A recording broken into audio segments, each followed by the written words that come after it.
पूरे ब्रह्मांड को एक संत बहुत है जो सत उपदेश देने वाला। कबीर साहब कहते हैं, सिद्ध तारा पिंड आपना और साधु तारा खंड, सो तो सतगुरु जानिए जो तारे देव ब्रह्मांड।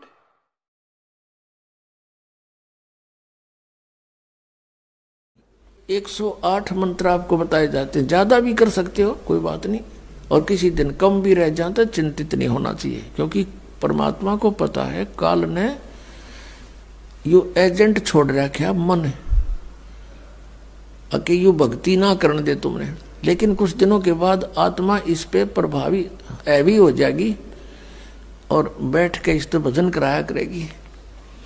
फिर श्वास का मंत्र आ जाता है, ये मन भागता है, फिर थोड़ी देर पाछा फिर चेतन हो जाए, फिर करे, तो ऐसे करता रहे, ऐसे अभ्यास बनेगा इसका, ऐसे ही चलता है। और कुछ दिनों के बाद आपको रात्रि में भी, स्वप्न में भी आपका सिमरण शुरू हो जाया करेगा, सोते सोते सोते सोते श्वास उश्वास से। और एक श्वास उश्वास की इतनी कीमत है सतनाम की, 2 अक्षर की, और तीसरे का तो कहना है कि सार नाम तो वो तो एक कब जपया हुआ घना काम करते हैं। तो इतने धनी बन जाओगे आप इस भक्ति से। ये भक्ति और फिर आशा, आशा यहाँ के नहीं रखे, जरा अंत में आपकी इच्छा, किसी बेटे या बेटी में, कार या कोठी में, पोते या पोती में, किसी प्रकार देवता या देवती में, किसी भी सतीथि में। मान लीजिए आप वृद्ध होगे और उधर से आपकी बेटी विधवा होगी, तो आपके साथ काल ने यूं और एक जाल कर, बेटी वही विधवा होगी जो नाम तो दूर होगी। अगर बेटी भी नाम ले रही होगी तो नहीं हो सकती उकचुक, गारंटीड बात है। और ऐसा हो जाता है तो फिर आपके मन में काल पैदा करेगा प्रेरणा, बता क्या होगा बेटी का, क्या होगा बेटी का। वह बेटी महात्मा रह जाएगी, फिर वहीं की से पशु बनकर वहीं फिर हल खींच रहा होगा। एक किसान था, परमात्मा की आत्मा था, कहते हैं जो जन मेरी शरण है। पुणात्मा आप समझोगे, क्योंकि बालक नहीं बुद्धिमान समाज है आज मानो। किसी का बालक बिगड़ जाए, बेटा या बेटी, उस माता पिता से पूछ कर देखो वो कितना दुखी रहता। सपने में भी उसको ये चिंता बनी रहती है कि किस प्रकार मेरा बच्चा फिर से लाइन पकड़ जाए, उसके लिए कितना दुखी होता है। और हम उस परम पिता के बच्चे, उसी के बेटा बेटी हम, और वो हमारे, हम कितने बिगड़ गए, बिगड़ के यहाँ आगे इस काल का फंस गए। अब ये हमारी रेल बना रहा है सबकी, बिरान मट्टी कर रखी यहाँ पर, ले लिए टिंडिया हमने इसके साथ आकर के। लेकिन वो कहते हैं ना, माता पिता बुरे नहीं हो सकते, बेटा बेटी वैसे 100 गलती कर दे। अब उसी विधान से वो हमारा पीछे फिर रहा है। परमात्मा कहते हैं कि जो जन मेरी शरण है, एक बार भी किसी युग में ये भोली आत्मा मालिक से टच होगी, कभी उसके भेजे हुए दास से कभी उपदेश ले लिया, तो फिर वो रह भी गया यहाँ पर, फिर भी मालिक उसके पीछे पीछे फिरता, कभी इसने सद्बुद्धि आ जा, किसी प्रकार फिर से ये लाइन पकड़ दे।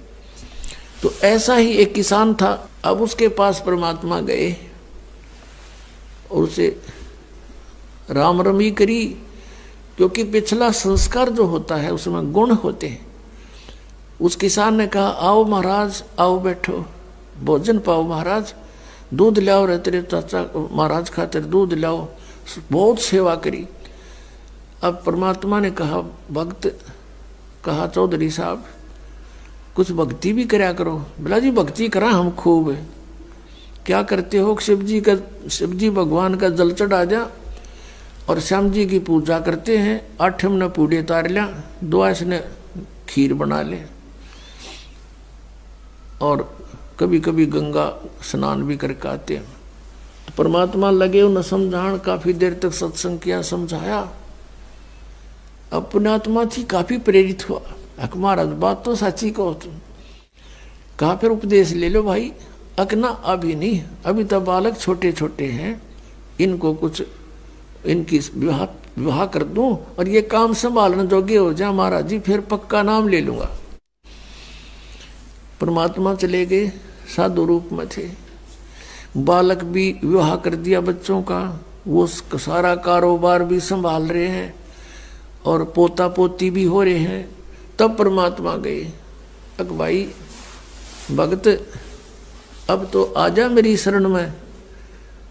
न्यू बोला महाराज जी तू अच्छा पीछे पड़ा मेरे, छोटे छोटे पोता पोती हैं, बच्चे खेतों में काम करें, इन बालका ने कौन खिलावेगा। इब नहीं माड़े ये बालक ठीक हो जाने दे, पोते पोती माड़े बड़े हो जा थोड़े से, फिर आना। अब वो फिर गए परमात्मा 5-7 वर्ष के बाद, बूढ़े की टिकट कटी पाई, वो मर लिया। अब क्या देखा कि वही व्यक्ति अपने ही घर में बैल बनकर आ रहा है और पुत्र उसने हड़ में जोड़ रहे। वहां पहुंचे परमात्मा। अब वो बच्चे जाने थे महाराज को कि आओ महाराज जी आगे। कहा गया भाई, बोला भाई डटिए, एक दो बात कर लो तेरे पिताजी तय।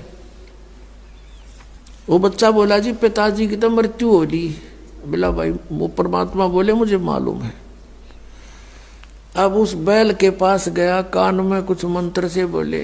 वो उसने तो मंत्र लागे थे, परमात्मा उसकी भाषा में बोल रहा था। तो बैल ने अंदर से बोल तो वो नहीं सके था, अंदर की भाषा भी जानते हैं मालिक। अब उसने कहा बाबा, परमात्मा ने कहा रहा ईब तो आ जा मेरी शरण में, तेरा यो शरीर छुटवा दूंगा यहीं पर और तुझे मनुष्य जन्म दिवा दूंगा। तो नो कह महाराज जी तू जा अपना काम करे।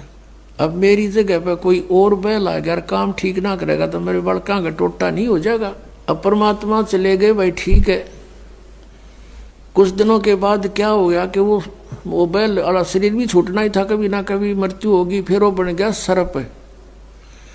अब सांप बनकर इसको याद आती है कि कुछ पैसे जब दबा रखे हैं मैंने, धन पहले जमीन में छुपा दिया करते, चोरी के डरते हैं। चांदी के सिक्के, सोने के जेवरात, आभूषण जमीन में दाब दिया करते। बूढ़ा मर जा बतान पावे को नहीं, फिर वो सर्प बन के आया करे रह गए उड़ा कहे हमारा सर्प आवे है। वो सर्प थारा है कि मैं लग गया होगा पिछला संस्कारी को दाब रहा होगा 500-200 रुपये की तक कौन में उन्हें ढूंढता फिर। अब वो सर्प बन के आ गया। वो जो ही सर्प बन के घर में घुसा, बच्चा ने पता लग गया, उसके मारे लठे वो डंडे डंडे मारने लगे। इतने मोरी में निकल के और बाहर उसका जंगल सा था उसमें खिसक गया और वहां पड़ा पड़ा कर रहा है सांप। अच्छे डंडे लाग रहे, उसकी सांकड़ी गई टूट। तो परमात्मा आए और वहां बैठ के ने बोले सुना भगती अब के सलाह तेरी। ने बोला जी ले लो शरण में। ने बोला वे शरण मत आया पर सांकड़ी तोड़वा का आया। तो अब परमात्मा कहते हैं जहां आसाता बासा हुई और मन कर्म वचन सोमरी